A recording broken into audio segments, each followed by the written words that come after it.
pembahasan minggu ini adalah kesusastraan abad ke-18, ya, ke-18 di la littérature du XVIIe siècle, 17e, non, 18e siècle, pardon, 18e siècle. Nah, di 18e siècle kita sudah masuk ke abad yang lain, ya, kita sudah masuk ke abad yang lain dengan ciri khas kesusastraan yang lain pula. Kebetulan kemarin ada teman Anda ya, yang ikut lomba itu ya, di UGM itu ya. Itu kebetulan membacakan puisi Renaissance, yaitu puisi Renaissance itu agak berbeda ciri khasnya nanti dengan puisi-puisi abad ke-18, 19 terutama ya, kalau di abad 20. Entah, saya tidak tahu mengapa HMSP itu UGM ya, itu memilih puisi Renaissance ya.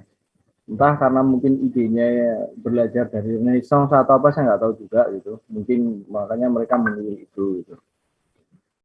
Bang, oke, saya langsung mulai saja. Bagi yang bisa langsung on cam, langsung saja. Kalau memang Anda bisa on cam ya. Kalau sinyalnya terganggu, tidak masalah. Gitu. Ya, oke, Bu. Langsung saja. Nah, oke.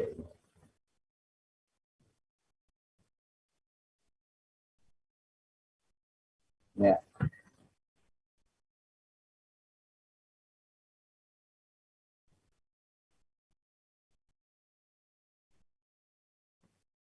Iya. Nah, kali ini bahasan kita adalah abad ke-17, 17, tadi saya keliru, 17 ya, 1600, berarti pasca Renaissance, tepat pasca Renaissance ya, 17. La littérature française du XVIIe siècle. Jadi kita akan ngomongin masalah barok et classicisme. Barok dan klasisisme. Mungkin ada yang pernah dengar kata-kata barok. Ya, kalau dalam bahasa Indonesia sih kita langsung terjemahkan barok gitu ya. Karena memang bahasa kita kan tidak punya terjemahan lain selain mengindonesiakan kata-kata dari Eropa kan gitu ya. Nah, kita akan berbicara tentang barok, tapi nanti barok pun tidak akan kita bahas banyak ya. Yang kita akan bahas adalah yang klasisisme. Ya, yang aliran klasisisme atau aliran klasik. Anda akan melihat apa itu ciri khas dari aliran klasik. Ini nanti Anda akan tahu ini siapa. Silakan. Jadi la littérature française du XVIIe siècle, baroque et classicisme. Ya, baroque et classicisme. Nah, apa sebetulnya baroque et classicisme itu? Ya, baroque. Sebetulnya kalau kita berbicara tentang aliran barok ya atau klasik, itu kita tidak berbicara lain selain berbicara tentang aliran seni sebetulnya. Jadi kalau Anda sering mendengar kata barok lalu klasik, itu sebetulnya adalah aliran seni ya, yang mendominasi Eropa pada abad 17. Nah, yang didominasi itu apa? Ya hampir semua ya, hampir semua. Ya, ada seni lukis, patung, musik, pahat, sastra, semuanya ya dipengaruhi oleh gaya barok atau gaya klasisisme.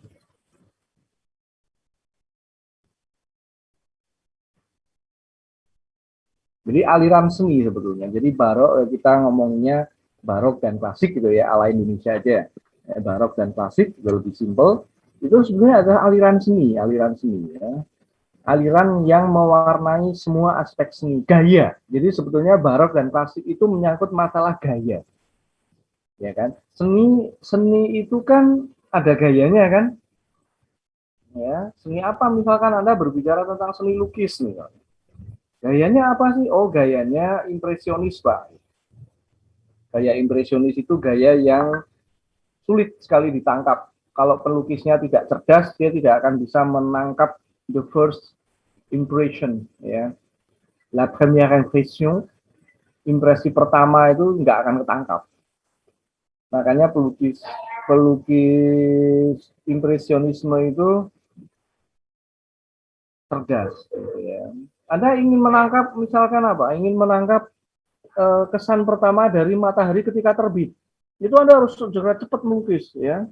Tidak menunggu waktu sampai berjam-jam, hanya beberapa menit, lukisan jadi. Tinggal menyempurnakan saja.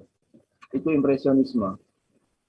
Jadi impresi pertamanya apa? Nah, ini kan tidak hanya masalah keterampilan tangan ya, tapi juga momen ketika objek yang akan dilukis itu memancarkan auranya yang pertama itu yang ditangkap gitu. Itu impresionisme misalnya. Ya. Kalau aliran portret lain lagi. Aliran portret itu bisa melukis seperti foto. Kalau melukis orang yang sedang cemberut, makanya akan kelihatan hidup sekali. Jadi mimik hidupnya yang ditangkap. Jadi seolah-olah memberikan nyawa kepada lukisan itu. Demikian pula juga seni patung, ya, seni pahat dan sebagainya. Nah kalau ini kita bidangnya sastra ya kita ngomongin masalah sastra aja. Nah barok itu apa? Kita ngomongin barok dulu ya. Barok itu apa? Barok itu memang sudah ada sejak lama sebetulnya. Ya sudah ada sejak lama. Jadi yang namanya aliran barok itu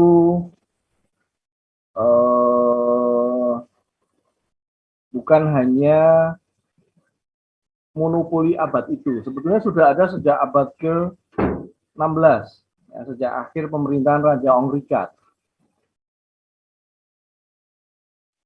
Nah, barok itu mengutamakan imajinasi dengan gayanya yang improvisasi, ya penuh improvisasi dan cenderung berlebihan. Ya, jadi gaya barok itu kesannya berlebihan, ya kesannya berlebihan. Jadi kesannya lebay kalau kita ngomongin zaman sekarang ya, itu kesannya lebay. Jadi banyak sekali penambahan-penambahan yang biasanya tidak sesuai dengan zamannya, ya tidak sesuai dengan zamannya, tidak sesuai dengan lingkungannya, gitu ya. Aliran seni barok itu penuh improvisasi juga. Ya improvisasi atau improvisasi ya. Improvisasi itu apa kalau saya bisa sampaikan?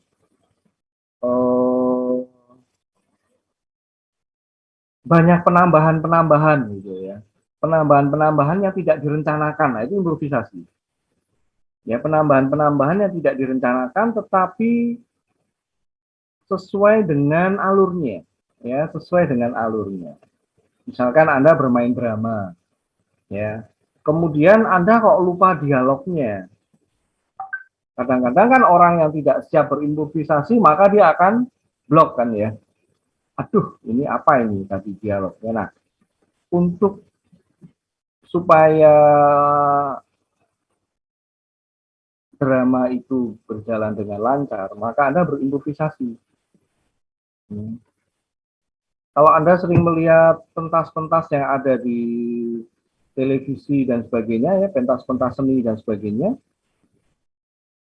di satu sisi aktornya itu mengandalkan hafalan, ya, tapi di sisi lain mereka juga harus siap dengan improvisasi untuk jaga-jaga kalau lupa.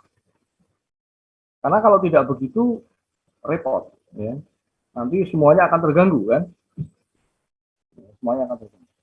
Nah, sastra pun juga demikian. Aliran barok juga begitu. Fantasinya tinggi, imajinasinya berlebihan. Ya, imajinasinya berlebihan. Kalau zaman sekarang mungkin kita bisa ngomongin masalah film ya. Ada kan film yang kalau Anda tonton itu terlalu berlebihan ya, imajinasinya. Nah, itu bisa kita kalau zaman dulu ya, kalau zaman dulu sudah ada film, itu bisa kita kategorikan ke dalam film ini gayanya barok. Jadi film itu tidak terkesan natural, ya. Film itu tidak terkesan natural.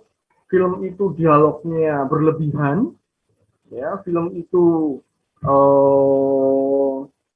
atribut-atributnya, kemudian pakaian yang dikenakan aktornya pun terkesan berlebihan, ya, terlalu imajinatif, ya. Nah itu sebetulnya bisa kita kategorikan ke dalam model barok juga. Sastrawan barok Prancis yang terkenal itu Anda bisa lihat ada Theodore Agrippa Dugny, kemudian ada Paul Scarron, ya ada Paul Scarron.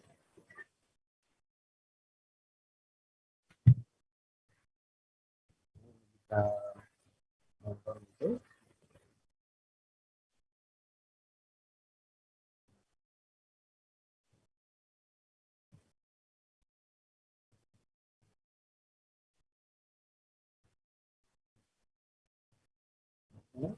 Kemudian saya lanjutkan.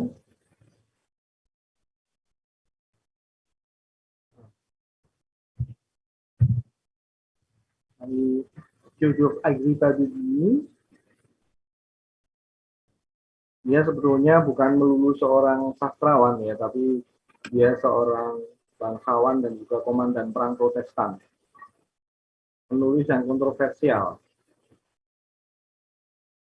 Penulis kontroversial itu ya sering membuat kontroversi, ya sering membuat pernyataan-pernyataan yang berkebalikan dengan realita. Kalau Anda bilang ya, mayoritas penduduk dunia akan menyatakan kalau bumi itu bulat gitu. Tapi Anda tiba-tiba mengeluarkan statement pernyataan menyatakan kalau bumi itu bentuknya kotak gitu. Maka kata-kata Anda itu kontroversial. Ya, kalau Anda mau tahu arti kontroversial itu seperti itu. Anda memuja artis Korea X misalkan, seorang opa. Padahal opa itu kalau bahasa Belandanya simbah kakung, eyang kakung, opa. Kalau bahasa Korea kata opa jadi lain. Misalkan Anda memuja seorang opa, tapi ada teman Anda yang menyatakan kalau opa pujaan Anda itu zero, ya nggak ada apa-apanya, jelek lagi, jelek kok dikagumi. Nah, pernyataan Anda itu kontroversial. Ya, pernyataan Anda itu kontroversial. Jadi kontroversial itu tidak sesuai dengan aliran yang umum dianut oleh masyarakat. Itu kontroversial. Kalau Anda mau tahu pengertian kontroversial itu begitu. Wah, pernyataan-pernyataannya sering kontroversial, Pak. Nah, ini juga sama. Dalam aliran barok itu banyak sekali hal-hal yang sifatnya kontroversial. Karya yang utama yang ditulis oleh Dugny adalah Liturgique. Ya, Liturgique itu puisi ya. Puisi yang isinya penganiayaan terhadap kaum Protestan Prancis, ya, yaitu Huguenot. Dalam sejarah pernah saya singgung ini, Huguenot itu orang-orang Protestan Prancis. Di dalam puisinya itu dia mengungkapkan kemarahannya sebetulnya ya, kemarahannya ke atas apa? Atas persekusi yang dilakukan oleh Raja Prancis. Jadi Raja Prancis itu beberapa Raja Prancis itu pernah melakukan persekusi dan juga pembantaian, bahkan sampai pembantaian terhadap kaum Protestan.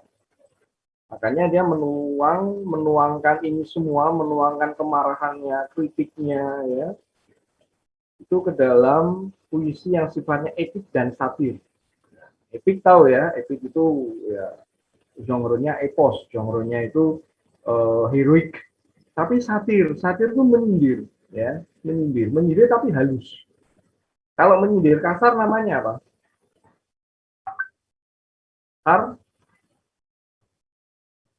Sarkasme.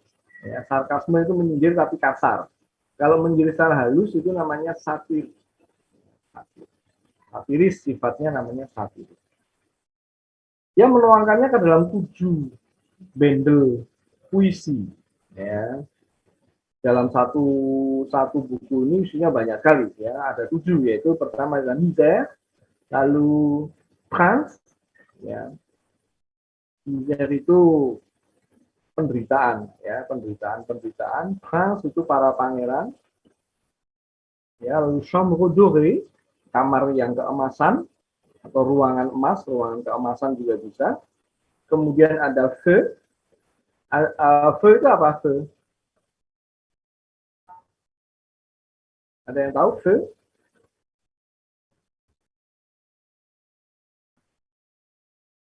Ada yang tahu arti feu apa? A, api. Ya, api. Kemudian fer, fer tahu fer. Fer itu besi. Dalam kasus ini mungkin bisa diidentikan dengan senjata, gitu ya, senjata yang terbuat dari besi. Lalu ada vengeance, ya vengeance itu balas dendam dan jugement, pengadilan akhir, ya jugement. Ada 7, tidak ada 7. 1, 2, 3, 4, 5, 1, 2, 3, 4, 2. Jadi ketujuh buku puisi ini menceritakan tentang kemalangan Prancis selama perang agama dan permohonan kepada Tuhan untuk memutuskan ya mana yang benar dan mana yang jahat, yang batil. Adalah puisi-puisi dari Agrippa Dugini. Lebih terkenal dengan nama Agrippa Dugini. Ya. Theodornya nggak dipakai. Ini lukisannya ya tidak disimpan di Prancis tapi di Jerman. Pelukisnya juga bukan pelukis Prancis, pelukis Jerman. Melanjutkan. Kemudian ada Paul Scarron. Paul Scarron itu genre-nya beda lagi. Ya, genre-nya adalah burlesque. Ya, burlesque itu olok-olok. Tahu olok-olok ya? Sarkas. Ya, sifatnya sarkastis. Mengolok-olok itu kan tidak ada yang sifatnya satiris, tapi sarkastis. Kasar. Olok-olok itu sifatnya langsung menohok. Kalau satir itu kan nyerempet-nyerempet ya. Betul nggak? Satir itu nyerempet-nyerempet. Tapi kalau sarkas itu sudah langsung dipukulkan ke yang bersangkutan. Itu namanya sarkas.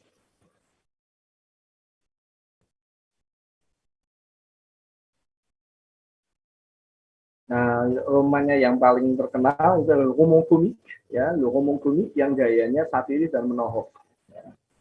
Banyak yang tersinggung, Pak, banyak, ya, banyak. Tetapi kan begini sebetulnya, kelebihan dari sastrawan, kemenangan dari sastrawan itu apa? Menohok, menyindir, baik kasar maupun halus, tetapi tidak langsung mengatasnamakan si X. Tetapi nanti yang merasa akan kebakaran jenggot sendiri. Tapi kan kalau menuduh ini si penulis ini menyindir dirinya kan sama saja membuka kedoknya sendiri kan. Nah, cerdasnya sastrawan itu begitu. Ya, cerdasnya sastrawan itu begitu.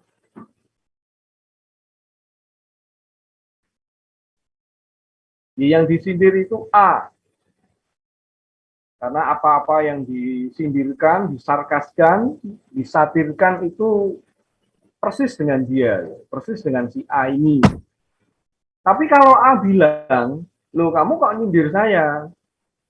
Pengarang bisa berkelit. Apakah saya menyebut namamu di situ? Nah, di sini sudah kan sama saja dia baru saja membuka kedoknya sendiri, mengungkap jati dirinya sendiri. Cerdasnya pengarang itu gitu. Karya komedinya banyak kalau di Sgahong. Kalau Anda melihat lukisan ini ya, ini lukisan Paul Sgahong tapi dia dilukis dalam wajah yang satiris. Kalau Anda melihat mimik wajahnya ya, mimik lukisan ini kan bukan mimik yang elok untuk dipandang ya. Ya kan, coba Anda lihat fisionomi wajahnya juga. Ini kan terlihat wajah yang mengejek, ya, wajah yang menghina, wajah yang memandang rendah seseorang kan begitu. Ya, wajah yang apa namanya? Wajah yang sinis, ya, wajah yang sinis ya. Ini sebetulnya adalah representasi dari diri Paul Scarron yang memang suka menyindir ya, suka bersikap sinis. Ya. Tapi sikap sinisnya bukan tanpa alasan, ya, bukan tanpa alasan. Lah yang disindir siapa? Masyarakat, otomatis. Ya masyarakat. Dia tidak suka dengan golongan tertentu, maka akan melahirkan karya-karya yang pasti akan membuli, kalau sekarang ya, membuli si orang yang bersangkutan. Di sini Anda bisa melihat ada Lucifon, ya ini tahun penulisannya ya.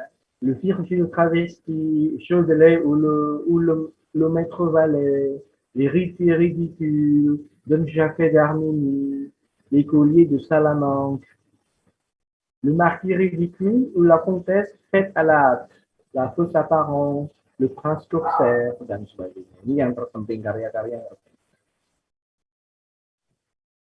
Anda bisa membrowsing sendiri nanti ya. Lanjutkan. Lalu ada Cyrano de Bergerac. Ini beda lagi ya. Cyrano de Bergerac itu C-nya tidak dibaca ya, tidak dibaca bergerak tidak ya, Bergerac. C tidak dibaca. Sama juga ketika Anda melafalkan kata tabak, tembakau ya, tulisannya T-A-B-A-C. Tabak itu tidak diomongi tabak, tidak ya, tabak. Contohnya misalkan le bureau de tabac. Le bureau de tabac itu adalah semacam kios kecil, biasanya bisa di pinggir jalan ya. Di sana Anda bisa membeli bermacam-macam ya.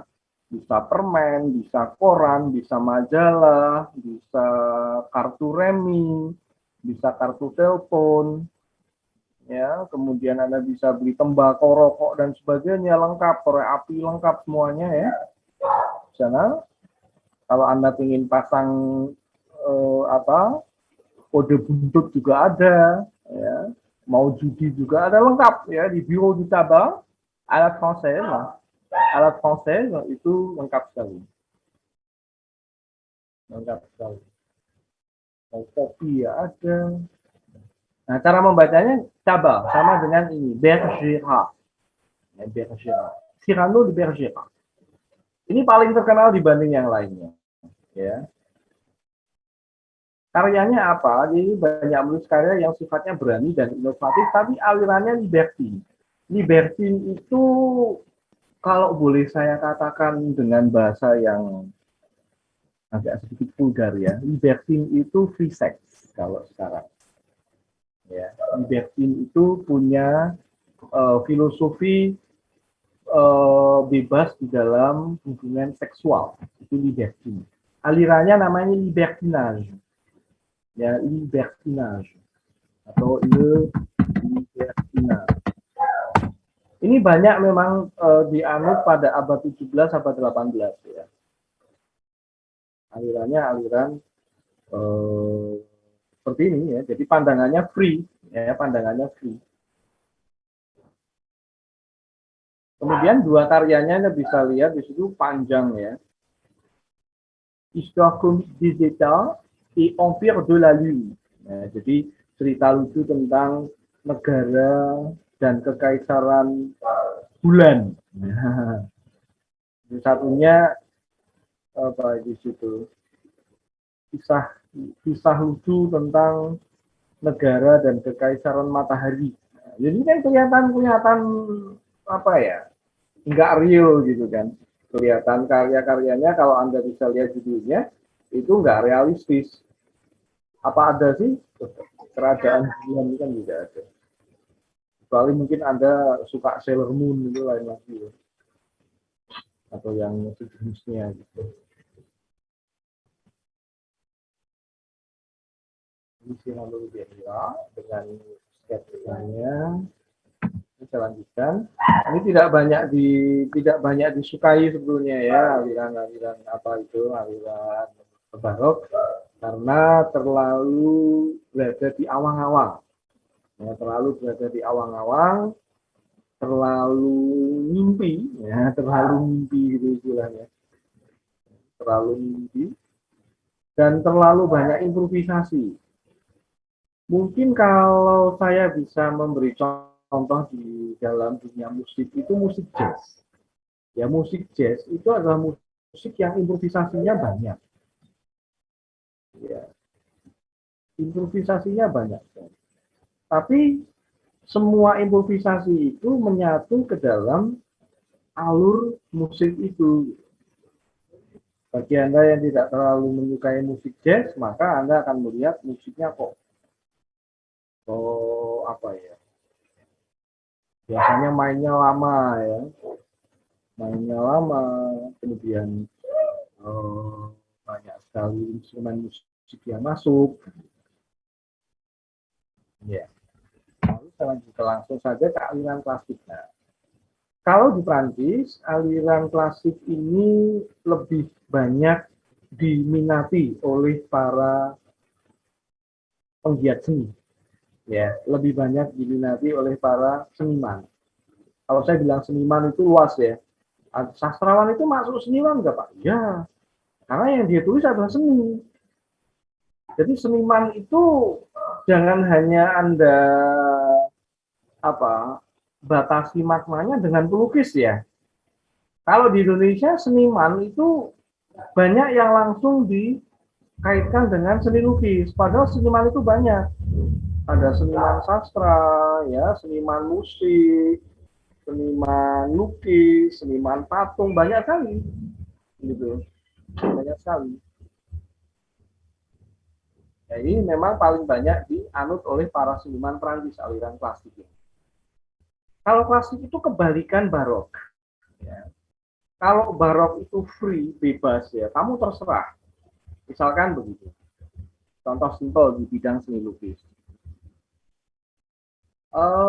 Tolong saya digambarkan orang. Maka kalau lukisan aliran barok, dia akan melukis orang dengan lebih bebas.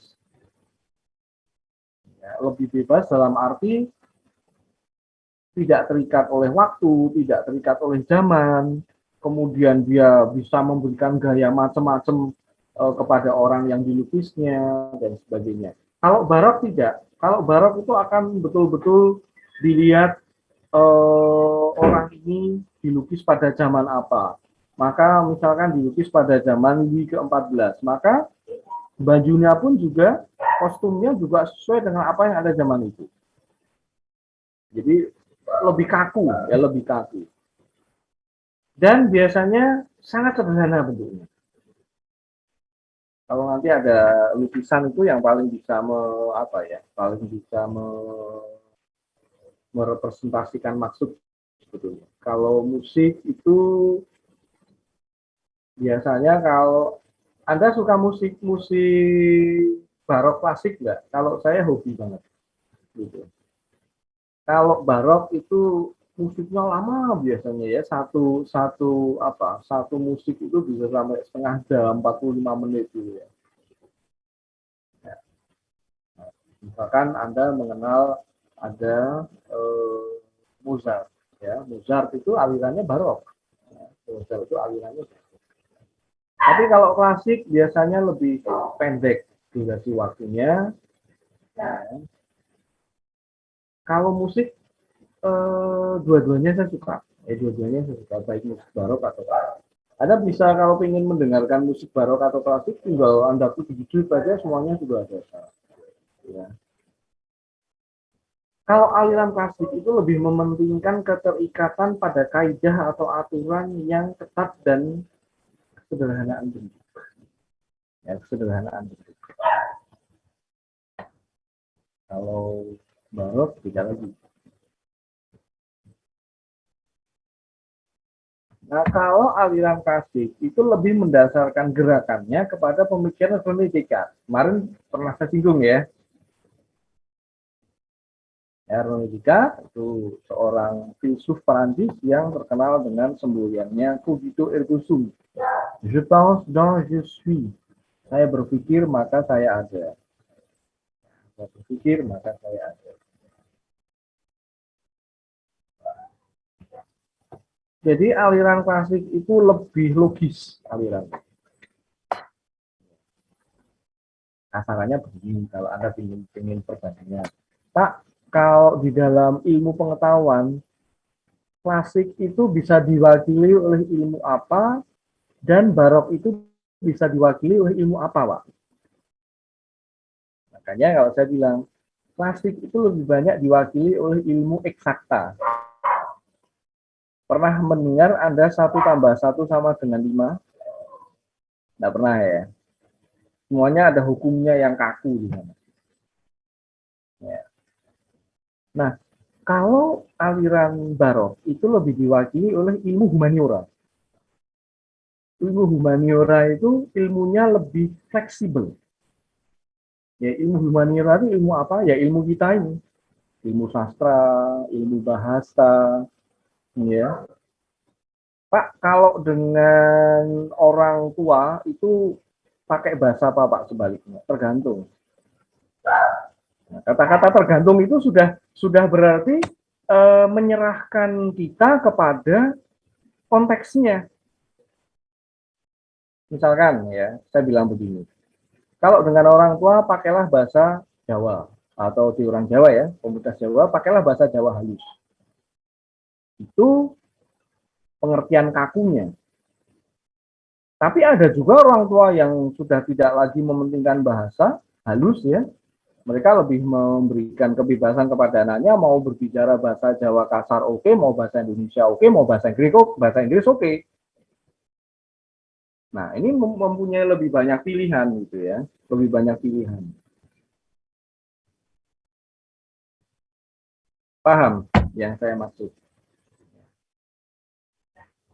Jadi lebih mempunyai kebebasan kalau barok. Kalau klasik itu lebih terikat.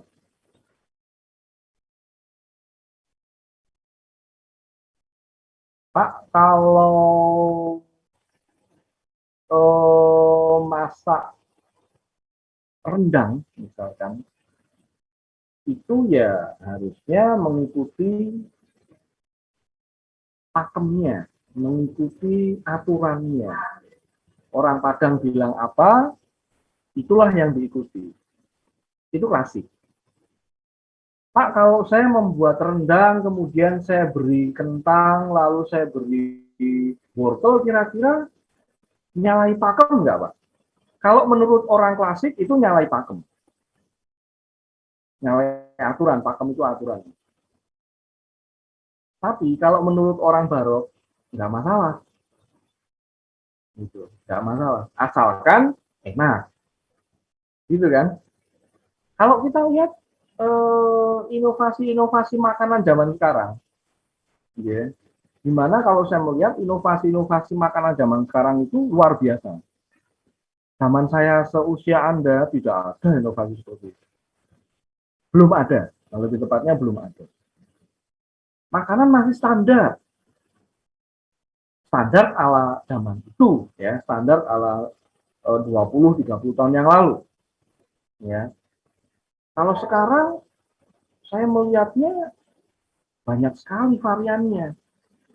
Ya, varian makanan itu luas sekali, luar biasa, ya luar biasa, ya luar biasa.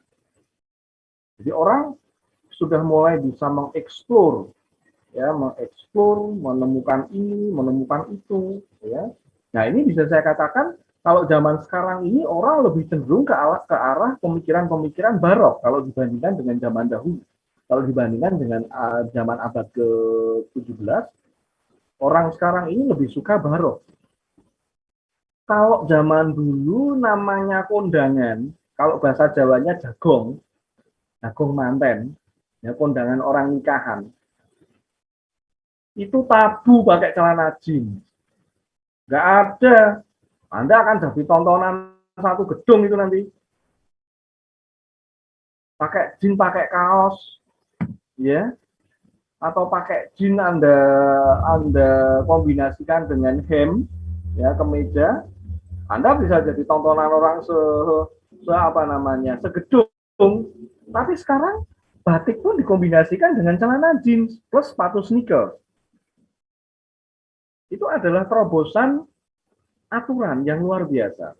Kalau dulu orang seperti itu diketawain, Nggak lucu masa batik kok dikombinasikan dengan celana jeans lalu bawahnya sneaker.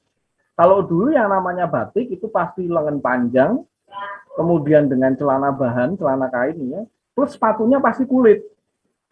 Nggak mungkin sneakers, ya. Apalagi sneakers yang berwarna-warni ya, model-model Nike ya, kemudian model-model yang apa besar-besar gitu ya. Kalau sekarang enggak, sekarang bebas. Ya, sekarang bebas. Sekarang bisa mengkombinasikan semuanya. Rok, kalau rok dulu pasti cewek memakai rok ya. Kalau seorang seorang gadis memakai rok begitu, pasti bawahnya sepatunya pasti sepatu kulit atau sepatu pantofel ya, pongtus pantofel kulit. Kalau sekarang pakai rok dikombinasikan dengan Nike, dikombinasikan dengan Reebok, ya dikombinasikan dengan apa misalkan Skechers dan sebagainya, ya oke saja nggak masalah. Nah itu sebenarnya adalah terobosan-terobosan yang kalau zaman dahulu itu bisa saya identikan dengan pemikiran-pemikiran barok yang bebas. Seperti itu. Ngerti maksud saya? Jadi saya bisa memberikan analogi seperti itu. Walaupun sebetulnya zaman dulu pun sudah ada orang mikir seperti itu. Ya. Kalau memakai baju hem lengan panjang, ya pakailah celana bahan. Celana bahan tuh celana kain gitu loh ya. Celana yang kalau zaman dulu bilang celana yang bikinin ke tukang jahit. Ya. Rapi, jadinya rapi jali gitu ya. Kalau sekarang enggak, hem itu bisa digabung dengan jeans, ya, digabung dengan apa namanya celana-celana atau baju-baju yang lain. Gitu. Itu saya analogikan dengan baru. Bebas, kebebasan berpikir, kebebasan bertindak, kebebasan untuk memutuskan sesuatu seperti itu. Kalau baru ketat, apa pasti ketat. Seperti itu. Nah, kemudian ini ya, pendidikan.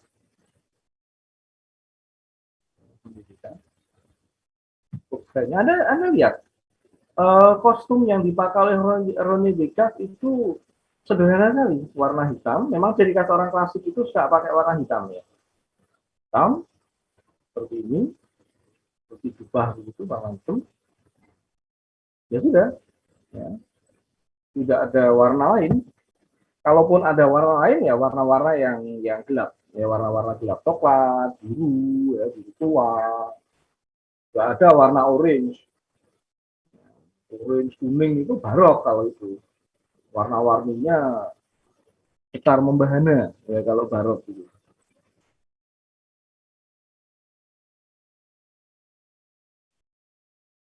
Makanya kenapa di sini saya katakan pemikiran-pemikiran klasik itu identik dengan aturan-aturan yang kaku, aturan-aturan yang rasional, ya aturan-aturan yang rasional. Rasional itu berarti dia ngikuti pakem pasti. Ya rasional itu biasanya ngikuti pakem. Kalau ilmu-ilmu humaniora itu sifatnya dia rasional, tetapi lihat konteksnya dulu. Ya lihat konteksnya dulu.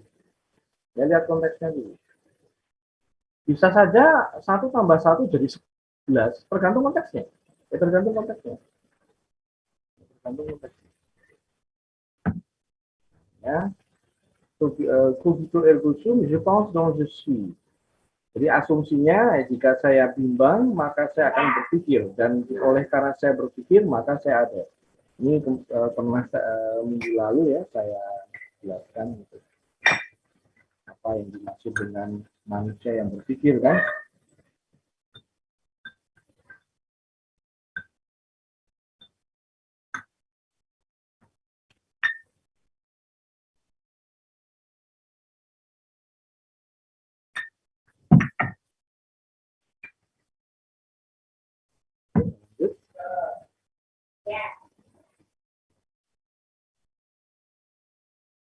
Dari pemikiran Descartes muncul rasionalisme. Apakah rasionalisme itu? Rasionalisme itu paham atau isme ya, yang mendasarkan segala macam tindakan manusia atas kekuatan logika atau rasio. Kalau di rasio masuk, oke, berarti betul. Kalau di rasio tidak masuk, ya betul. Jadi hitam dan putih, ya. Orang rasional, orang aliran rasionalis itu hitam dan putih. Kalau tidak hitam ya putih, tidak ada yang abu-abu. Kalau orang humaniora bisa saja ada yang abu-abu. Ya bisa saja ada yang abu-abu. Karena semuanya serba tidak bisa dipastikan secara fix ya.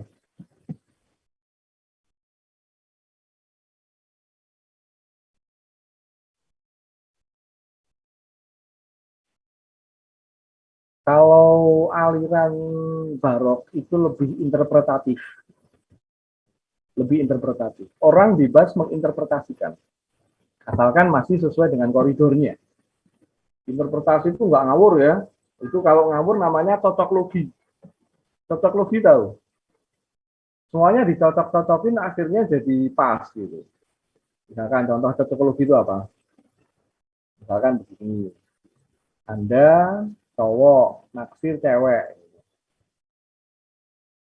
Kemudian kalian berdua ya cowok dan cewek ini mengikuti sebuah ujian begitu. Hasil ya ketika sudah selesai ujian saling mencocokkan jawaban. Ternyata jawaban Anda dengan jawaban cewek yang Anda taksir salahnya sama di tempat yang sama. Kalau saya salah di nomor 3, si cewek yang saya taksir juga salah di nomor 3. Kemudian nomor 7, nomor 20, dan sebagainya. Jumlahnya salahnya semua. Terus Anda berasumsi sendiri, ini pasti jodoh saya. Karena semuanya sama, serba sama. Nah ini namanya cocok logi.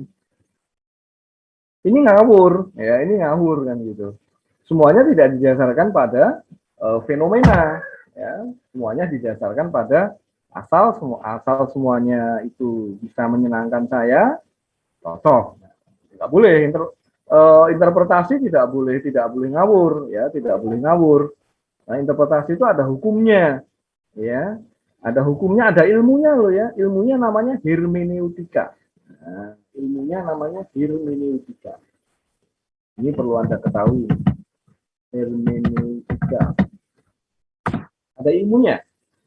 Orang Yunani yang menciptakan hermeneutika ya. Jadi mereka tahu kalau orang terlalu bebas berinterpretasi nanti bisa berbahaya. Oleh karena itu harus ada batasan yang melingkupi mereka. Namanya ilmunya hermeneutika. Dari kata Hermes. Hermes itu dewa apa? Siapa yang tahu? Hermes itu bukan Hermes loh ya, bukan Hermes apa itu namanya rumah mode loh ya, no, kita tahu. Hermes itu lain lagi, itu nama orang. Kalau ini Hermes, beda. Hermes itu dewa yang tugasnya menyampaikan pesan Zeus kepada umat manusia. Jadi ini dewa pembawa pesan. Jadi dewa kurir. Ya, dewa kurir. Ya. Nah, tetapi kata-kata Zeus yang dibawa oleh Hermes ini tidak gamblang. Tidak gamblang itu tidak jelas. Ya, tidak jelas. Sehingga manusia yang menerima pesan ini harus menginterpretasikannya dulu lewat apa? Lewat apa itu namanya oracle. Namanya oracle Delphi. Ya, oracle Delphi. Delphi itu di wilayah di Yunani sana ya. Di sana ada pendeta wanita ya, pendeta wanita yang nantinya akan apa semacam masuk dalam keadaan trans begitu. Trans itu keadaan antara sadar dan tidak ya. berada di alam manusia dan di alam yang lain, kemudian kata-katanya itu diinterpretasikan sebagai kata-kata Hermes yang berasal dari Zeus. Ya, ngerti, paham? Jadi seperti kata-kata nubuat, ya kata-kata nubuat. Mungkin bagi Anda yang agamanya Nasrani mungkin sering mendengar kata-kata nubuat ya. Profesi, kalau dalam bahasa Inggrisnya profesi. Ya. Kenapa yang namanya nabi itu kalau dalam bahasa Prancisnya namanya prophet. Bahasa Inggrisnya prophet. Karena mereka lah yang membawa profesi, membawakan nubuat. Tapi nubuat ini tidak gamblang. Ya tidak gamblang. Perlu interpretasi. Nah, kalau interpretasinya ngawur kan bahaya sekali. Ya, harus ada ilmunya. Ilmunya namanya hermeneutika, diambil dari nama dewa Hermes. Hermes itu sebenarnya macam-macam sih. Ya dewa dewa pembawa pesan ya, dewa pemusik ya, dewa pencuri pedagang ya, macam-macam. Jadi dewa yang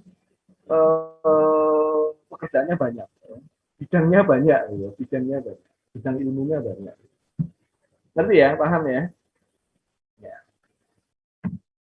Good.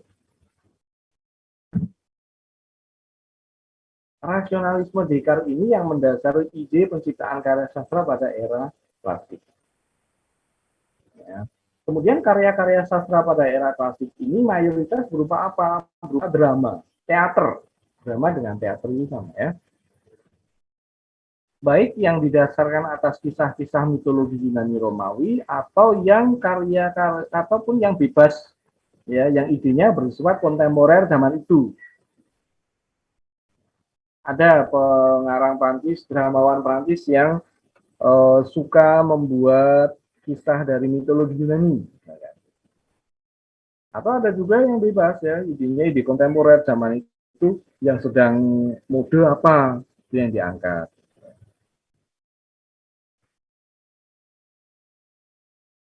Nah, kalau kita berbicara tentang sasaran klasik Prancis, jumlahnya banyak sekali ya. Tapi di sini saya akan mengungkap hanya dua yang paling, ya sebenarnya bukan paling terkenal sih. Kalau kalau saya ngomong paling terkenal, ada sekitar 5 sampai 10-an itu yang paling paling terkenal. Saya ingin menyinggung dua saja. Yaitu saya pilih Pierre Corneille dan Molière. Dari dua ini yang paling banyak disukai oleh orang Prancis yang terakhir.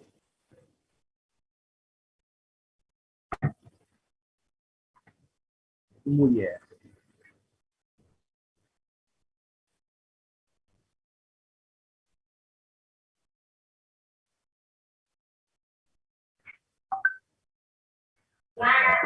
Ini Pierre Corneille. Ini lambang keluarganya. Tidak usah digambar kelamaan. Untuk pandangan nanti saya beri filenya saja. Ya. Oke, ini apa namanya biografinya. Saya menyinggung biografinya. Dia lahir di Rouen di tanggal yang unik ya. Tanggal 6 bulan 6 tahun 1606. Itu ya. Itu tanggal kelahiran unik ya. Ada yang tanggal kelahiran Anda indah begitu, angka-angka bagus itu ada. Tanggal 3 Maret misalkan, 3 bulan 3, ya, tanggal 9 September, atau tanggal 30 Maret. Ini tanggal-tanggal bagus kan? Pak, saya lahir tanggal 12 bulan 12 tahun 2012 misalkan adik saya. Bagus ya, tahu ya, enggak disengaja Pak, itu anugerah namanya. Ya, anugerah namanya. Sudah dihafal dan memang deretan angka yang bagus. Nah, ini kebetulan angkanya bagus.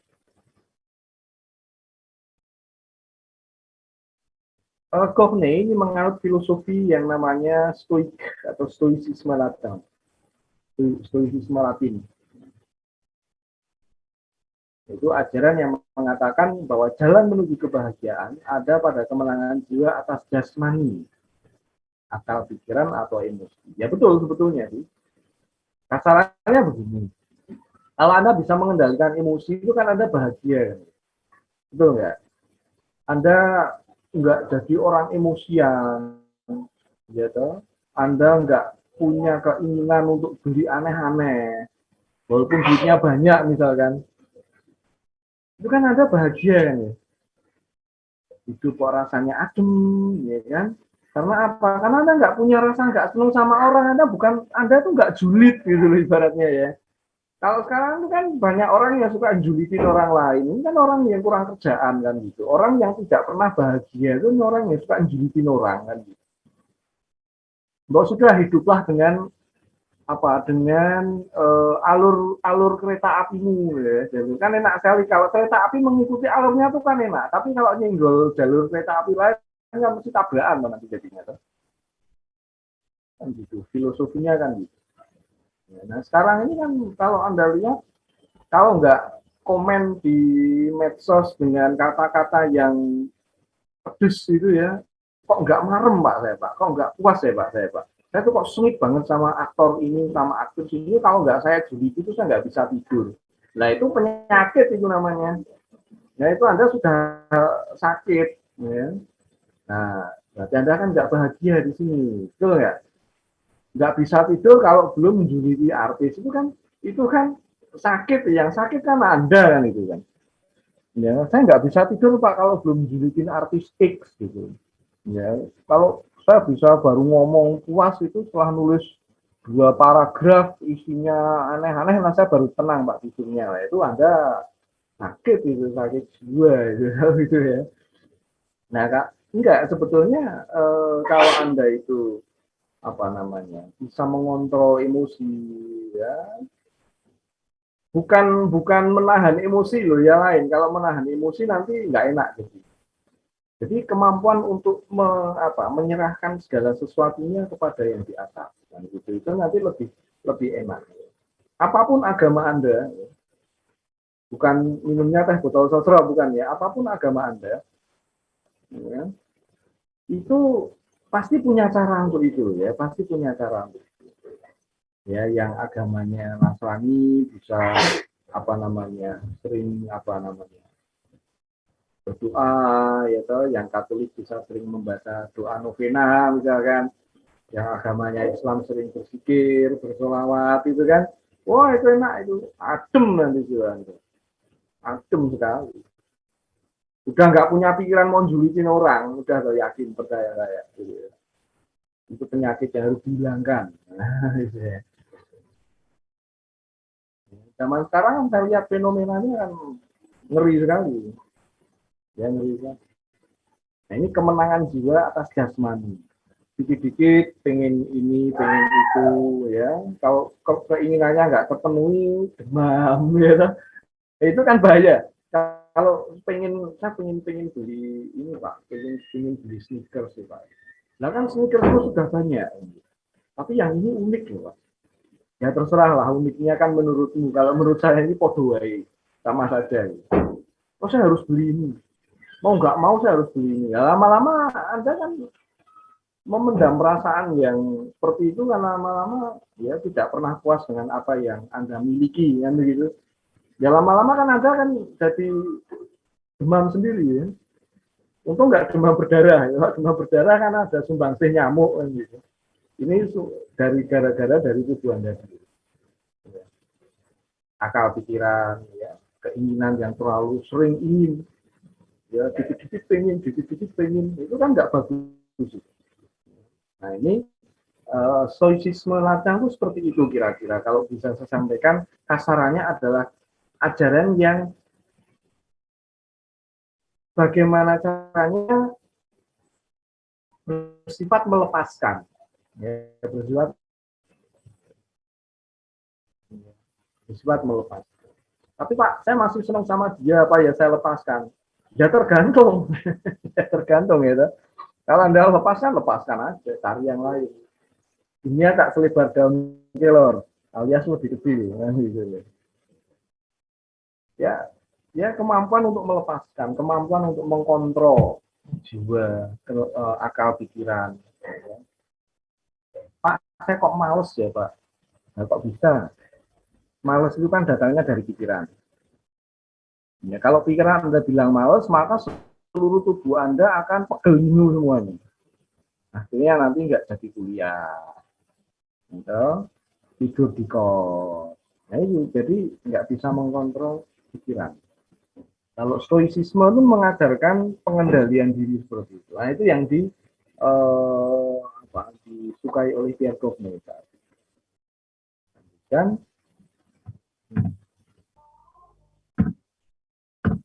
nanti yang detail-detail Anda baca sendiri ya. Kemudian tahun ini tahun pementasan dramanya yang pertama, ya, kemudian dia diinstruksikan oleh Richelieu untuk membentuk perkumpulan penulis, ya, dengan beberapa sastrawan lain. Robert, Kulte, ya, L'Etoile, Rothou, ya, ada 5 dengan dia ya. Tugasnya menulis karya drama dengan ide Richelieu. Nah, ini kayak penulis pesanan, gitu ya, kayak penulis pesanan. Karena Richelieu sendiri juga membutuhkan mereka untuk pencitraan. Nah, ini kalau zaman sekarang ini pencitraan. Nah, zaman dulu sudah ada Pak, sudah. Pencitraan itu sudah sejak zaman purba ada. Jadi bukan hanya zaman sekarang toh. Zaman dulu penguasa-penguasa itu sudah ingin mencitrakan dirinya sebetulnya. Nah, seringkali mereka menggandeng sastrawan. Mengapa? Karena media yang paling canggih saat itu ya baru sastra. Kalau sekarang media yang paling canggih apa IG. Nah, itu Anda bikin pencitraan di IG. Kalau dulu karya sastra, sekarang pun masih sebetulnya ya. Cuman efeknya tidak sehebat kalau media sosial. Kalau zaman dulu kan belum ada media sosial. Adanya apa? Karya sastra. Nah, orang melakukan pencitraan lewat karya sastra. Kalau pencitraan pasti kan baik kan?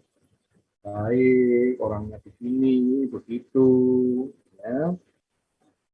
Rajin menabung dan tidak sombong lah, kasarannya begitu. Itu pencitraan. Kalau zaman dulu itu lewat karya sastra. Kalau sekarang ya lewat macam-macam. Yang jelas paling efektif lewat media sosial.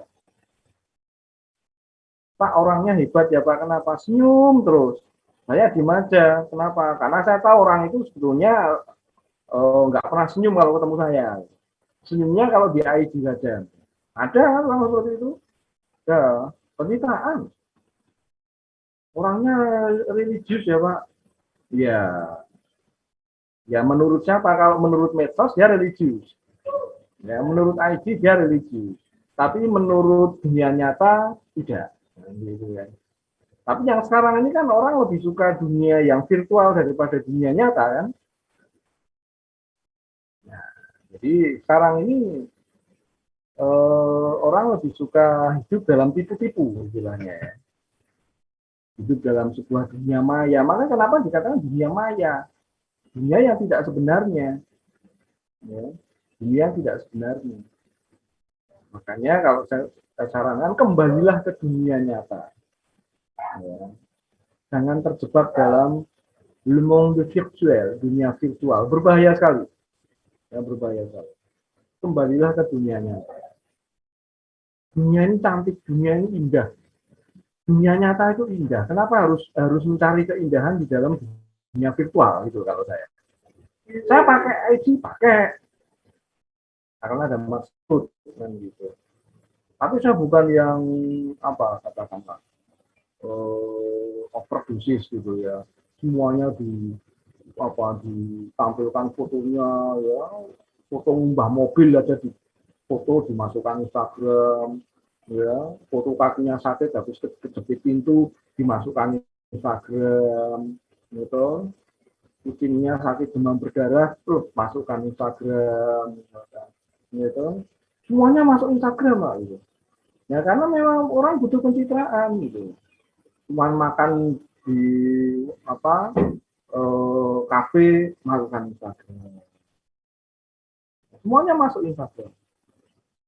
Cuman mandi yang enggak gitu ya. Kalau saya lihat kalau mandi yang belum, mandi sama buang air kecil, buang air besar itu belum masuk Instagram, ya.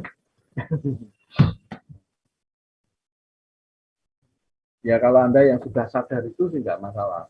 Tapi bagi mereka yang semakin lama semakin ke dalam, nah itu yang prihatin ya. Oke, saya lanjutkan. Jadi orang butuh pencitraan yang Richelieu juga. Maka mereka memperalat para sastrawan ini. Dia 1637 itu juga drama lain muncul. Dia dianugerahi gelar bangsawan oleh Louis XIII ya. Karena biasanya raja itu suka sekali nonton drama. Raja itu kalau seneng hadiahnya mengalir terus, ya. Kalau nggak seneng, ya berbahaya. Kalau seneng hadiahnya apapun keluar.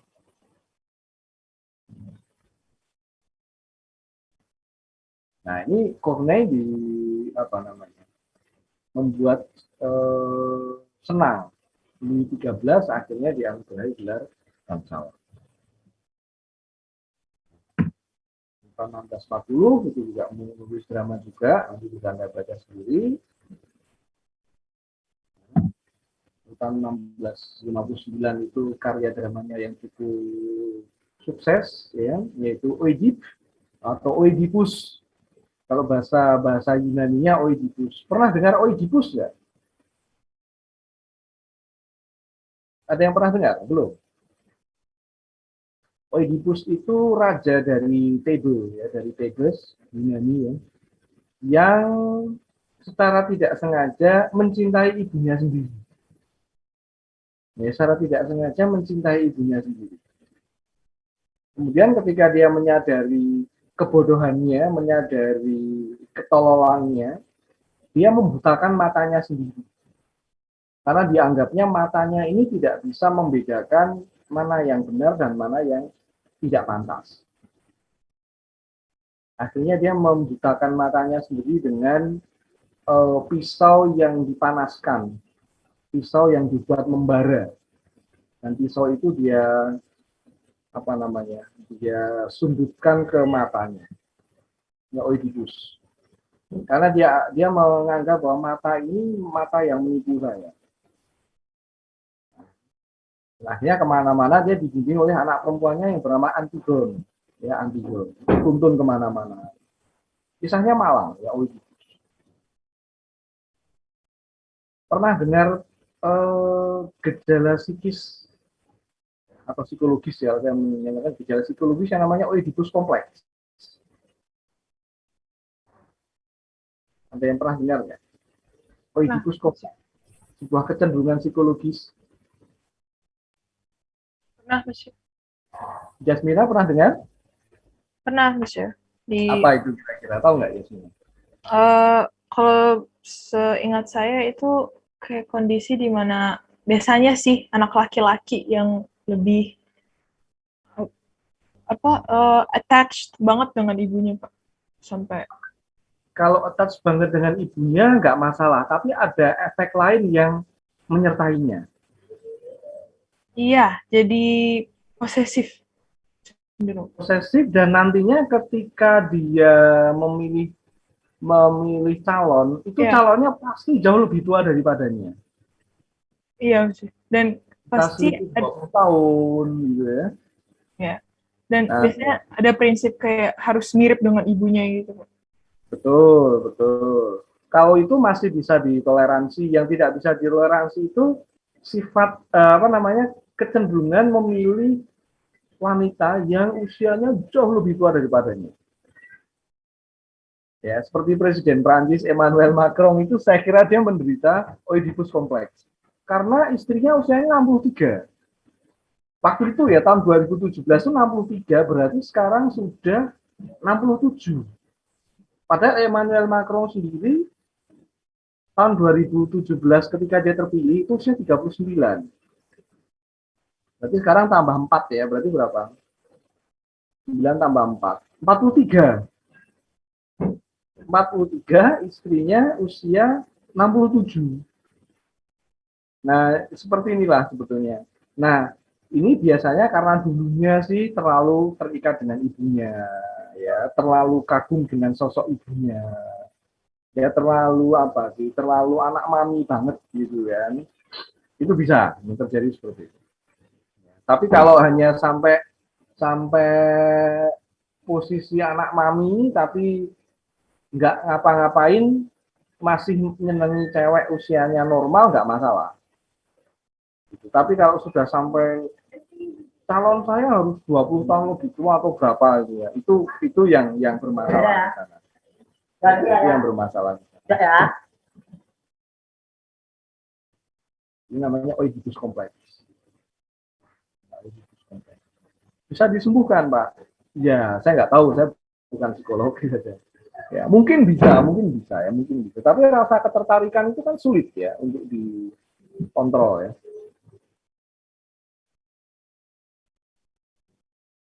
Ya, kalau wanita ada nggak Pak yang seperti itu? Ada, namanya Elektra kompleks.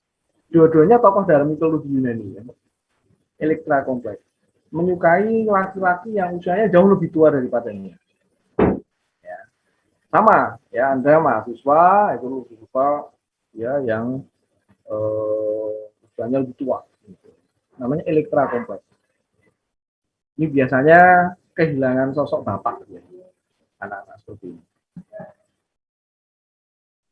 Ya, ini penyakit punya gejala-gejala psikologis yang dikaitkan ke dalam mitologi ya. Memang kita harus berterima kasih kepada Yunani kuno ya, karena hampir semua aspek itu arahnya ke sana. Astrologi ya, arahnya ke sana semuanya. Istilah-istilah dalam bahasa Latin, ya, Yunani Romawi ya. Seperti itu. Oke, kemudian Pierre Tourné itu punya konsep hero yang tidak hitam putih. Ya, nanti bisa Anda, tidak bisa Anda baca sendiri. Tidak hitam putih itu begini. Kalau Anda pernah nonton rata-rata film yang atau tontonan yang pernah Anda baca atau Anda tonton, biasanya kalau tokoh itu baik, ya dia dari awal sampai akhir baik terus. Tidak pernah ada cacatnya.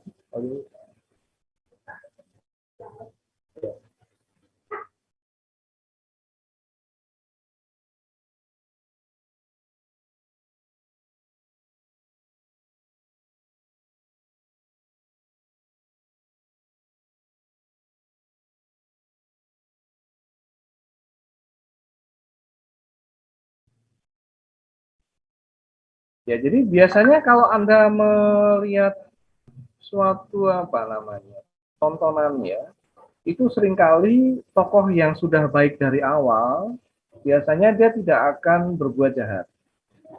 Sekecil apapun, biasanya enggak. Itu pakemnya seperti itu. Misalkan tokoh dalam pewayangan, dia dunia wayang. Kalau sudah baik, ya baik. Tapi sebetulnya manusia kan tidak demikian. Ada kalanya manusia yang baik itu berbuat tidak betul, tapi kadang-kadang manusia yang tidak betul, ada juga kebaikannya. Kan seperti itu. Normalnya manusia kan kayak gitu kan. Nggak ada manusia yang putih semua atau manusia yang hitam terus kan nggak ada. Kalau Kovne itu dia kasusnya manusia itu tidak hitam putih. Yang namanya Ero itu bisa saja jadi monster kalau dia perbuatannya mencerminkan hal yang tidak baik, yang jahat misalkan, biadab misalkan. Ya. Kalau bagi dia batasan baik buruk itu tipis, ya. Dan seterusnya. Terus yang terakhir ini yang penting, Ero adalah sosok manusia penentu nasibnya sendiri. Ya sebetulnya memang benar kan, apa yang kalau Anda dapat nilai A, ya itu kan bukan 100% hadiah dari yang maha kuasa kan. Tapi karena usaha Anda sendiri, Anda yang menentukan Anda dapat A atau B atau C itu kan Anda sendiri. Usaha doa, itu penting. Tapi jangan doa terus. Kalau usaha terus gimana Pak? Ya bisa saja, nggak masalah. Tapi ada kalanya manusia kan butuh curhat sama yang di atas. Lakukanlah. Ini masa tuanya yang menyedihkan ya, karena hal ini. Ya, putranya gugur dalam pertempuran, uang pensiun raja tidak teratur dibayarkan. Ya, raja itu kan kalau seneng ya ngasih, kalau mulai nggak seneng ya like and dislike, like and dislike. Tapi sebelum dia meninggal, itu eh, karya-karyanya dipentaskan kembali di Versailles. Jadi ini emosinya sudah baik lagi. 14 itu kan raja yang suka baper. Ya, raja ini raja baperan. Ceritanya baperan. Kalau lagi seneng sama orang, ya senengnya setengah mati. Kalau nggak seneng, ya gawat. Kan? Jadi dia eh, sebelum meninggal itu karyanya, terutama yang spektakuler ya, itu dipentaskan kembali. Kalau karya-karya Cockney itu biasanya diambilkan dari kisah-kisah di dalam mitologi Yunani dan Romawi. Rata-rata ya. Ada apa? Pompei ya, kemudian Oidip. Bisa dari mitologi, bisa dari kejadian-kejadian pada masa klasik, sejarah-sejarah klasik. Biasanya kalau kalau Corneille seperti itu. Tapi beda nanti dengan yang namanya Molière. Nah, ya. Molière ini beda, ya beda dengan yang lain. Oleh karena itu, mengapa Molière ini lebih disukai hingga detik ini ya di Prancis ya, daripada yang lain, gitu, daripada yang lain. Makanya kenapa seringkali bahasa Prancis itu sering dimetaforiskan ya dengan la langue de Molière. Bahasa Molière, la langue de Molière itu karena popularitas Molière yang luar biasa. Ini Molière dalam perannya sebagai Julius Caesar, ya, Julius Caesar dalam kematian Pompei. Molière itu adalah pseudonym atau nama alias. Nama aslinya ini Jean-Baptiste Poquelin. Ya, Jean-Baptiste Poquelin. Aslinya ini nama.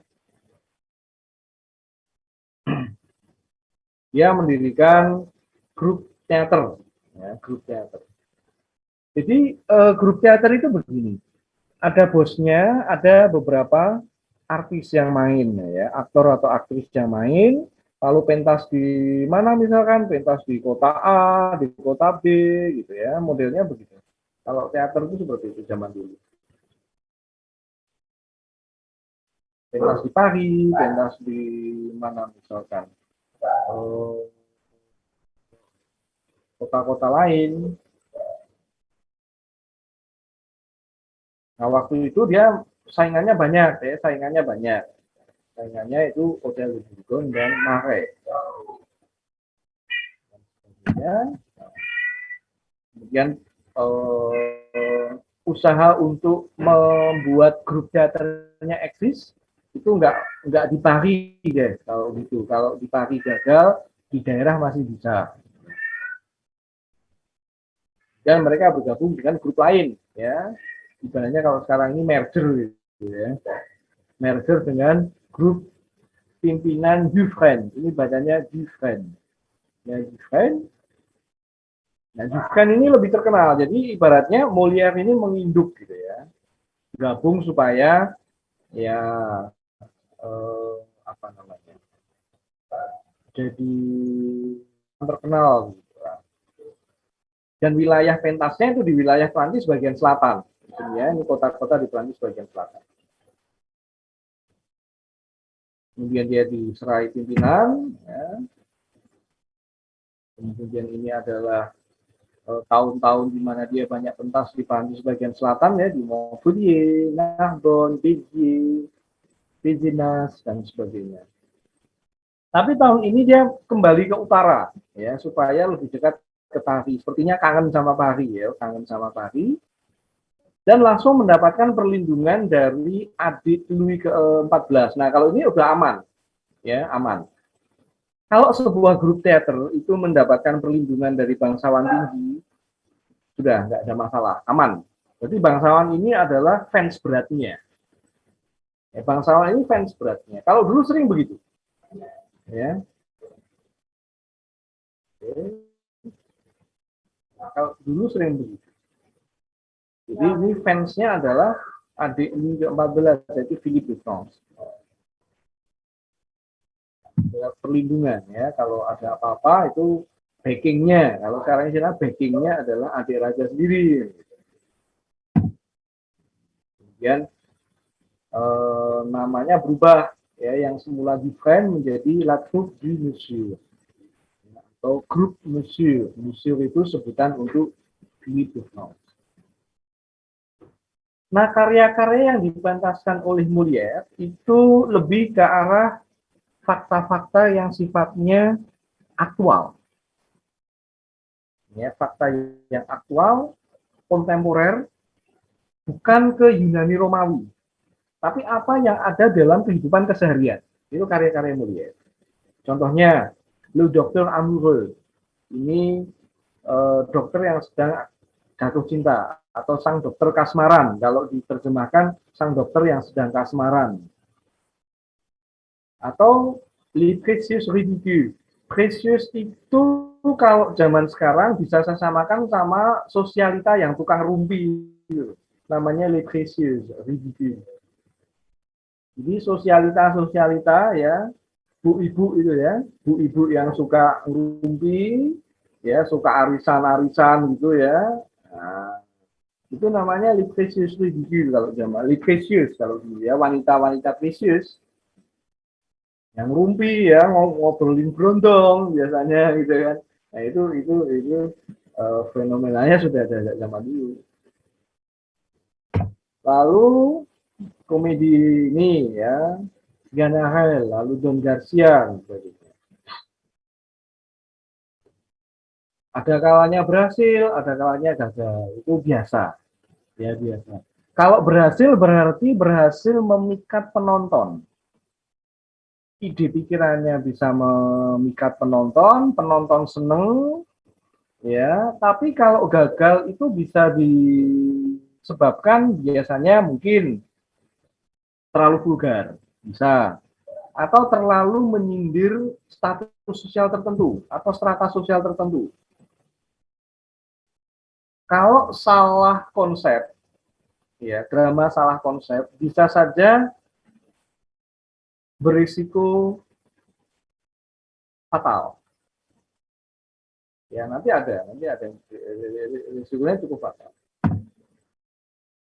Nah, ini, ya, ini ada ahli fase, orang-orang yang pemarah. Orang-orang yang pemarah ini kan apa namanya? Fenomena yang ada dalam kehidupan sehari-hari, ya. Fase 1961 itu sukses besar di Bo itu tempatnya Nicolas Fouquet, ya, salah satu pejabat ke-14. Kemudian L'école des femmes. Nah, ini sekolah para istri, ya. Jadi istri-istri itu perlu disekolahin biar beradab kan gitu. Ini lucu kan gitu, ya. Karya-karyanya lucu, karya-karya sangat-sangat komedi.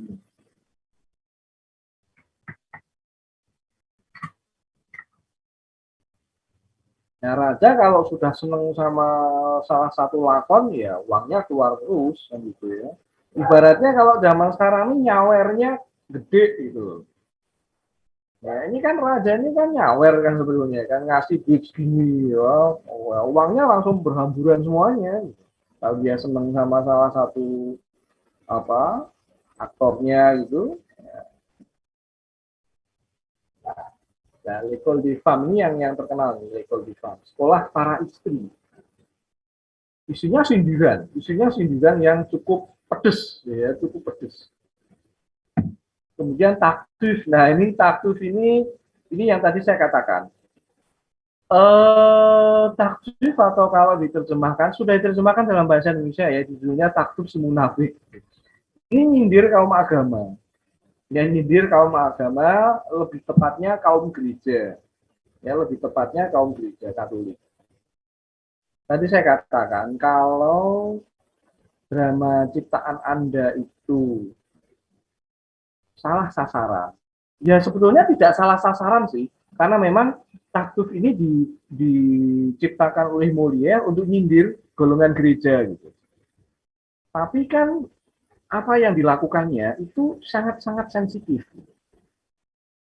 Makanya kenapa ada pastor yang namanya Hule itu minta sama raja kalau Molière ini harus dihukum bakar karena eh, sudah apa namanya menelanjangi gitu ya, menelanjangi kaum gereja. Jadi kadangkala kalau kalau tidak tepat apa namanya waktunya, ya, momennya nggak pas, itu memang bisa berbahaya. Nah, kalau nyindir orang gereja ya otomatis nyindir bangsawan juga, sepaket gitu kan. Makanya kenapa ini mengundang kontroversi publik, bahkan Louis XIV itu menyensor, ya, sensor karya ini. Disensor berarti nggak boleh tampil, nggak boleh ditampilkan, ya, nggak boleh ditampilkan. Tapi sekarang kan nggak bisa dinikmati lagi. Anda bisa dapat itu terjemahan bahasa Indonesia-nya. Kemudian Don Juan, ya, ini juga menuai sensor juga, ya. Nah, ini 4 Juni 1666 itu karya yang paling istimewa dari Molière, itu dipentaskan, itu Misanthrope. Misanthrope itu orang yang terlalu mencintai diri sendiri. Orang yang alergi dengan sesamanya. Orang yang nggak senang atas keberadaan orang lain. Misalkan Anda kos, gitu. Terus sebelah Anda ini nggak senang kalau sandalnya dipinjam, nggak senang kalau Anda terlalu sering lewat depan kamarnya, misalkan, ya. Dia nggak senang kalau Anda temennya sering datang ke kos, ya. Jadi orang-orang yang benci dengan sesamanya, misanthrope. Ada, saya pernah sering menjumpai orang seperti itu. Ya. Orangnya biasanya egois, penyendiri, ya. Kalau Anda menemukan model orang seperti itu, maka bisa jadi dia adalah misanthrope. Nggak senang kalau ditelepon, ya. Kalau di WA, misalkan ngapain kok WA bareng, WA segala, kenapa? Gitu. Banyak, ya, banyak hal. Jadi orang-orang yang pengennya sendiri, ya, misanthrope itu orang yang pengennya sendiri, nggak senang diganggu oleh orang. Kalau apa hal menurut kita normal, bagi dia nggak normal, ya, bagi dia nggak normal.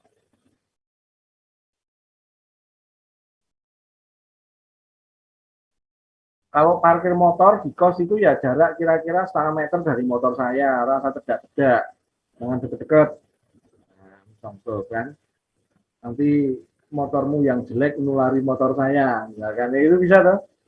Nah, kalau jemur pakaian itu jangan deket-deket pakaian saya. Ya siapa tahu ada orang seperti itu, ya, walaupun saya tidak yakin ada, tapi siapa tahu ada, ya, karena who knows, ya. Kemudian juga karya lainnya yaitu Le Médecin Malgré Lui, ya, dokter yang tanpa minat lah, ya, dokter yang, ya, asal-asalan praktek gitulah, ya, dokter dokter yang nggak punya minat untuk praktek, ya, Médecin Malgré Lui. Jadi karya-karya seperti ini cerminan masyarakat sebetulnya, ya, cerminan. Karya lainnya ada bisa itu. Ini yang terkenal, ya. Ini yang nomor 6 ini cukup terkenal. Bourgeois Gentilhomme. Bourgeois itu orang borjuis, gentilhomme itu bangsawan. Le bourgeois gentilhomme adalah orang borjuis yang berlagak seperti orang bangsawan. Ini nyindir juga sebetulnya. Nyindir siapa? Nyindir golongan borjuis. Borjuis itu pengusaha kaya.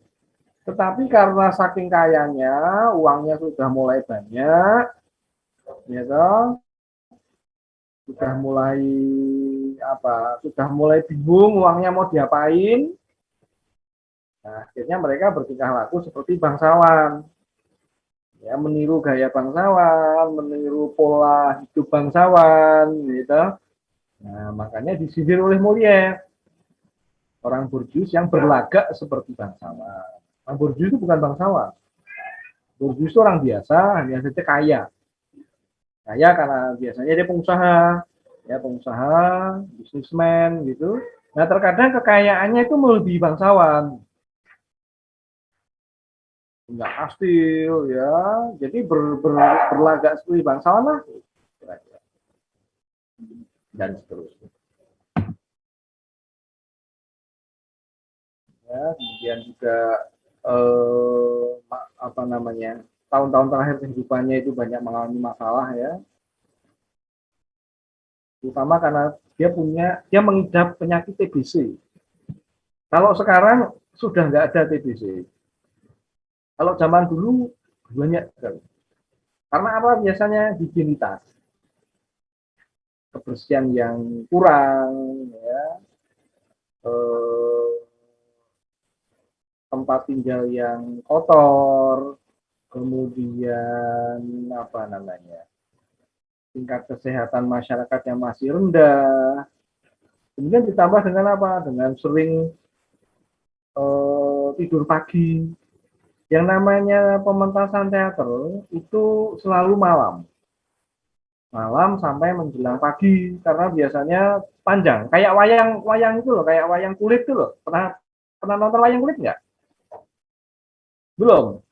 Wayang kulit yang asli, wayang kulit yang ada panggungnya itu kan bisa semalam suntuk, mulai jam 8 sampai jam 3 pagi biasanya, kira-kira sampai setengah 4 gitu. Nah itu ya kayak gitulah, teater itu biasanya sampai pagi gitu. Nah padahal besoknya juga tampil lagi, besoknya tampil lagi, sampai orang-orang sampai nggak ada yang datang lagi gitu kan, sampai orang-orang, kalau orang masih masih laris ya dia harus pentas lagi, tiketnya masih habis terjual ya dia pentas lagi.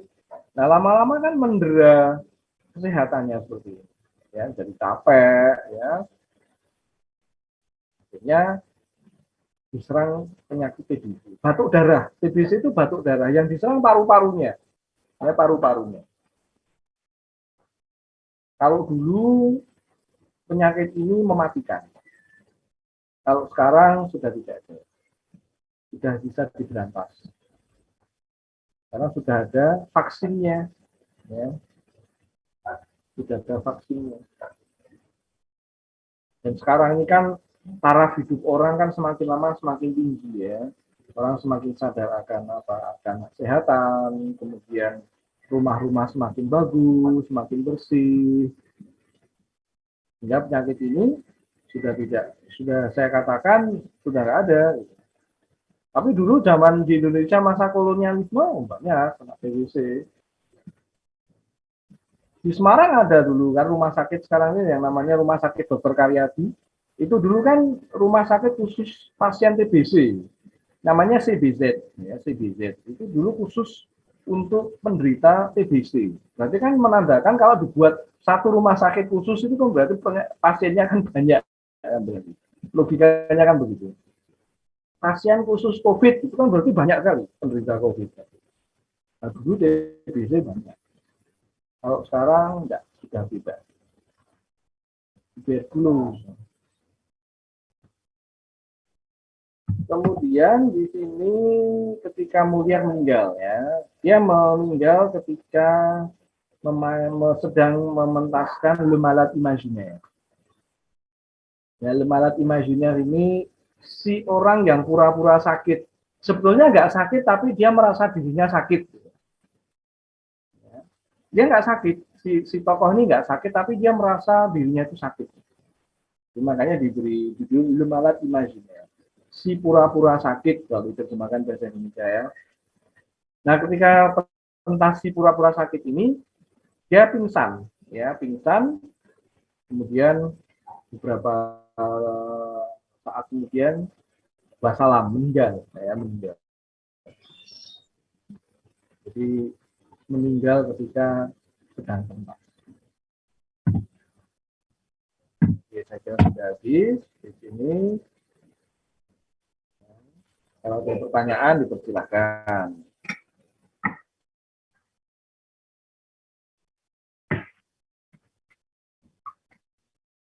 Ada yang mau tanya dipersilakan. Tidak juga tidak apa-apa. Nanti saya share ke grup. Ya. Ada yang bertanya? Silakan. Masih izin bertanya.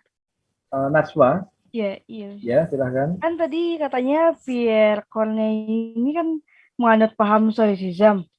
Ya. Apakah paham Stoicism sendiri tidak terlalu sejalan dengan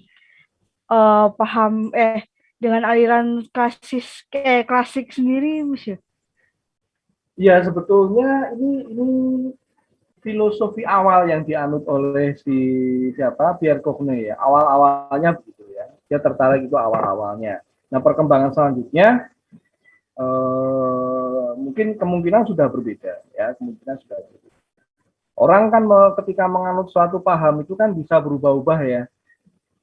Pak dulu dia religius, nah sekarang agnostik misalkan. Bisa saja kan seperti itu. Naik turunnya keyakinan seseorang itu kan bisa berubah-ubah. Ya. Dulu agamanya kenceng sekali Pak. Sekarang enggak. Ya sama, mungkin kemungkinan besar apa yang dialami oleh Pierre Corneille itu begitu. Ya otomatis jelas paham stoik ya. Paham stoik ini jelas tidak sejalan dengan apa yang terjadi di Prancis pada saat itu. Karena stoik ini kan paham ini kan sudah lama sekali ya, sudah ada di Eropa itu sejak era Helenisme, sejak era Yunani, ya Yunani kuno.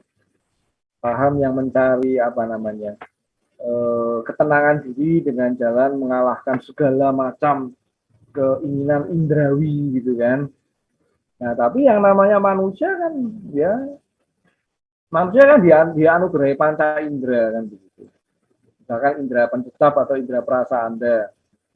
Pak, saya ingin prihatin. Prihatinnya gimana? Ingin makan yang warnanya putih-putih aja. Nasi, ya, kemudian telur, ya, ayam. Nah, kalau ayam sama sena warnanya putih, kan? Ayam. Ya, tapi lama-lama Anda bosen, misalkan gitu. Ingin daging merah, Pak. Ya, berarti kan apa namanya? Prihatin Anda kan gagal kan begitu. Pak, saya ingin jadi vegetarian, ingin makan sayur-sayuran aja gitu. Tapi begitu ikut kumpulan, temennya makan sate kambing, ya, akhirnya pertahanannya bobol kan begitu. Ya, ternyata daging enak juga sih kan gitu. Kenapa saya kemarin berbuat kebodohan ya Pak dengan menjadi seorang vegetarian? Nah, nggak tahu saya kan begitu. Nah, ini orang itu kan bisa berubah-ubah. Ya kemungkinan besar si ini juga begitu gitu. Jelas rasionalisme ini tidak sejalan dengan stoik, beda, ya beda.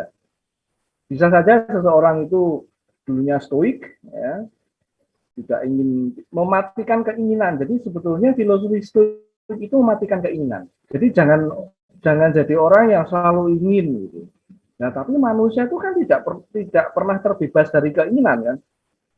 Ada bakpao lewat, pengen, ya, ada cilok depan kampung, depan gang, pengen. Ya kan manusia tidak bisa terbebas dari keinginan. Malam-malam lapar, keluar sedikit, cari sate taichan, lihat pengen. Jadi orang itu kan nggak bisa terbebas dari ini kan gitu. Kecuali Anda punya apa sistem pengendalian diri yang hebat gitu ya. Pokoknya tidak boleh makan ini sebelum saya bisa dapat IP 4 misalnya. Wah, ini kan suatu nazar yang luar biasa ya. Tidak, nanti kalau IP 4 semuanya saya makan, Pak. Nah, ini lain kalau ini, ya, ini lain. Ya sama, stoik itu mematikan keinginan sebetulnya ya, paham stoicisme. Kemenangan rohani atas jasmani ya, bukan jasmina, jasmani ya. Kemenangan rohani atas jasmani. Jadi rohani harus terkontrol. Padahal godaannya banyak. Apalagi dramawan itu kan uangnya banyak loh, pentas, dapat uang. Kayak seperti Pierre Coffney Molière itu kan pundi-pundi uangnya kan penuh kan begitu ya. Hadiah dari raja, raja senang nanti dikasih saweran misalkan, lumayan. Ya masa nggak dipakai sih duitnya kan gitu. Sekali-sekali yuk minum anggur, kali makan ke restoran ini. Lama-lama kan ya paham stoiknya kan nggak apa, tidak bisa apa namanya, ya tidak bisa berjalan dengan baik kan. Gitu ya, Najwa ya. Bisa saja itu apa fluktuatif ya, fluktuatif. Tapi awal-awalnya ya memang dia penganut stoik. Tapi untuk akhir-akhir cerita itu sepertinya sudah beda lagi. Jalan ceritanya sudah beda lagi. Gitu. Ya. Oke, pertanyaan lain? Silakan. Mau mencuitin bertanya.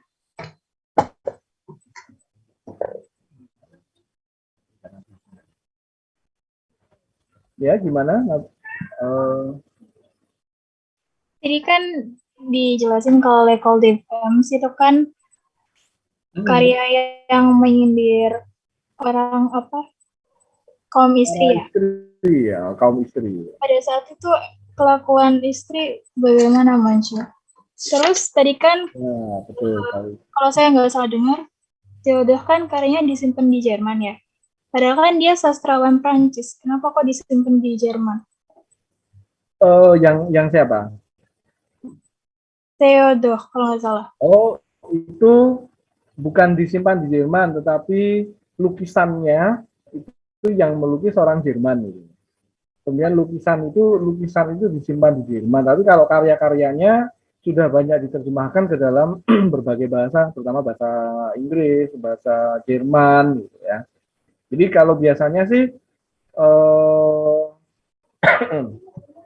sastrawan-sastrawan terkenal Eropa itu kalau karyanya itu fenomenal, biasanya akan bisa segera diterjemahkan ke dalam berbagai macam bahasa biasanya. Karena Eropa itu kan dekat ya, Eropa itu kan tidak seperti Indonesia.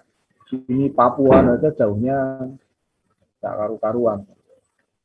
Eropa itu kan saling bertetangga satu sama lain, walaupun mungkin kamu orang Polandia bertetanggaan dengan orang Jerman, ke bawah sedikit sudah Austria, jadi deketan itu loh. Makanya cepat sekali menyebar gitu, cepat sekali menyebar. Kemudian kalau yang L'école des Femmes tadi, istri zaman dulu tuh bagaimana sih? Ya gimana ya kalau saya katakan yang disindir oleh Molière dengan L'école des Femmes itu biasanya dua golongan sosial. Kalau tidak wanita bangsawan, ya wanita borjuis. Kalau L'école des Femmes itu sepertinya untuk keduanya. Ya, sepertinya untuk keduanya. Itu juga sudah diterjemahkan dalam bahasa Indonesia. Nah, untuk lebih jelasnya sih saya menyarankan Anda untuk baca bukunya. Tapi kalau YouTube itu biasanya sih masih bahasa Perancis ya. YouTube itu banyak itu penampilan teater gitu ya. Banyak. Anda bisa dengan mudah mendapatkan misalkan pentas Le Malade Imaginaire gitu ya. Le Malade Imaginaire Molière. Anda klik di YouTube masih muncul. Banyak banget ya. Sudah berapa ribu kali karya itu dipentaskan sejak zaman Molière. Anda akan pasti dapat. Cuman masalahnya masih bahasa Prancis. Ya, masih bahasa Prancis. Kalau melihat wanita zaman dulu, sebetulnya sih wanita di segala zaman itu kan standar ya. Maksudnya standar itu begini. Kalau wanita abad 17 ya mengikuti era apa? Itu kan tren modenya, tren pola pikirnya kan sesuai dengan zaman itu kan gitu. Kalau sekarang Pak, wanita zaman sekarang bagaimana Pak? Istri zaman sekarang? Ya, kalau saya lihat sangat tergantung pada medsos misalkan gitu ya. Salah satu contohnya sangat tergantung pada medsos. Ya, kemana-mana selalu tidak pernah lepas dari HP. Ya, dan sebagainya dan sebagainya. Nah, itu kecenderungan yang ada di setiap zaman. Bisa beda-beda. Ya, bisa beda-beda. Kalau wanita bangsawan dan wanita burju zaman dulu, karena mereka itu tidak terekspos ya. Sebetulnya wanita bangsawan pada era Louis XIV, kemudian wanita burjuis pada era Louis XIV, itu cukup tertutup sebetulnya. Kenapa saya katakan cukup tertutup? Karena sistem masyarakatnya belum permisif kepada mereka untuk berkiprah secara sosial. Ya, jadi mereka punya apa namanya? Punya tempat khusus biasanya untuk berkumpul, ya, tidak seperti kaum laki-laki yang lebih bebas berekspresi dan sebagainya. Ya wajar lah karena memang zaman dahulu kan gerak wanita masih sangat terbatas. Jangan mikir di sini saja, di Eropa juga, ya, di Eropa apalagi Eropa. Dosen perempuan itu kan baru ada pada abad 20-an. Ya, guru perempuan itu baru ada pada abad 20-an loh. Kalau Anda mau tahu gitu. Dulu sekolah-sekolah yang namanya guru SD, guru SMP, guru SMA, universitas, dosen itu rata-rata laki-laki, ya. Bahkan ada sekolah yang gurunya 100% laki-laki ada. Kalau sekolah perempuan, Pak, nah sekolah perempuan ya yang mengajar guru perempuan. Dan itu tidak banyak jumlahnya gitu. Itu tidak banyak jumlahnya. Bisa dihitung. Beda dengan sekolah umum. Dimana dulu juga perempuan belum boleh sekolah, belum, hanya laki-laki, murid ya laki-laki semua. Namanya college, ya. Contohnya seperti Lycée Henri IV ya di Paris, itu dulu sekolahnya laki-laki semua. Gitu. Jadi wanita skupnya terbatas. Coba untuk lebih puasnya, coba Anda cari sumber tentang L'école des femmes, pasti menarik. Ya. Oke, mungkin saya akhiri dulu sampai di sini karena nanti jam 1 ada kelas berikutnya. Ya. Nanti kalau sudah saya share, tolong dibaca ya, supaya Anda juga hafal. Oke, bon, au revoir. Merci beaucoup. Merci beaucoup, monsieur. Bonne journée. Bonne journée. Merci.